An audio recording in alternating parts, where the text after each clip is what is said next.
day, I am Yala JP Batayas from BSN2 Weidenbach, and today I will perform the Leopold's maneuver. First, the definition. It is a systematic method of observation and palpation to determine fetal position, presentation, lie, and altitude. Its purpose is to determine fetal presentation and position, the expected location of the point of maximal entity of fetal heart rate in the woman's abdomen. Indication. It is preferably performed after 24 weeks gestation when fetal outline can be palpated. For contraindication, a full bladder may obscure the findings, and for special consideration, obese clients have thick belly fat, which can also obscure the findings. Patients who are polyhydramnios may give the examiner a little difficulty. However, reassessment and rechecking of another nurse and intravaginal examination can help to confirm the findings. Now let's proceed to the procedure. Now let's prepare our client. First is we have to wash our hands, explain the procedure to our client, and instruct the client to empty her bladder, as this will promote comfort and allows for more productive palpation because the fetal contour will not be obscured by a distended bladder. Then we will position the woman, our client, in a supine with knees slightly flexed, and we will place a small pillow or rolled towel under one side. Flexing the knees relaxes the abdominal muscle. Using a pillow towel with cells of the uterus of the vena cava, thus preventing supine hypotension syndrome. Then we will drape our patient to maintain privacy, and we will warm our hands first by rubbing them together before placing them over the woman's abdomen in order to because warm hands provides more comfort for our client, while cold hands may stimulate uterine contraction. Then we will observe our patient's abdomen for the longest diameter and where fetal movement is apparent. The longest diameter is the length of the fetus, and the location of the cavity most likely reflects the position of the feet. Now we'll proceed to the procedure. First, we will perform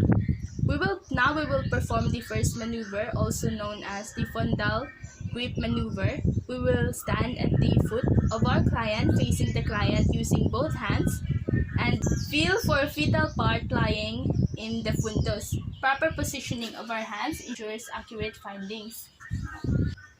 Now we'll do it like this. Then we will palpate the superior surface of the fundus to determine the consistency, shape, and mobility. What position of the fetus lies in the fundus? Our head feels round and hard, freely movable and palatable. Breech feels large and nodular and softer. Then let's proceed to the second maneuver. We will face the client and place the palms of our hand on both sides of the abdomen. Proper positioning of hands ensures accurate findings. Then we will palpate the side. First, we will start at the right side of the uterus with left palm stationary on the left side of the abdomen. To study the uterus, the right palpates the right side of the uterus on a circular motion from top to lower segment of the uterus, applying gentle but deep pressure to palpate the fetal outline. This is to determine which direction the fetal head is facing. If one hand feels smooth, hard or long, continuous structure, it is the back. If the other hand feels the nodular undulations, it is the extremities of the fetus. Now let's proceed to the other side. Okay. Now let's proceed to the third maneuver. We will gently grasp the lower portion of the abdomen, just like this, and just above the symphysis pubis, between the thumb and the index finger, we will try to press the thumb on our index finger together.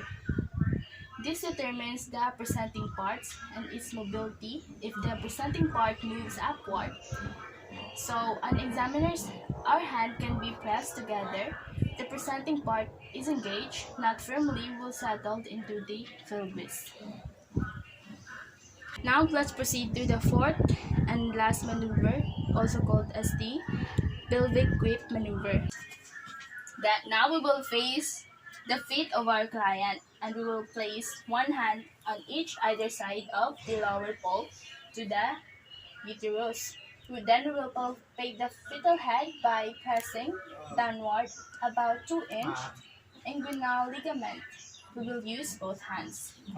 This maneuver determines fetal altitude and degree of fetal extension into the pelvis.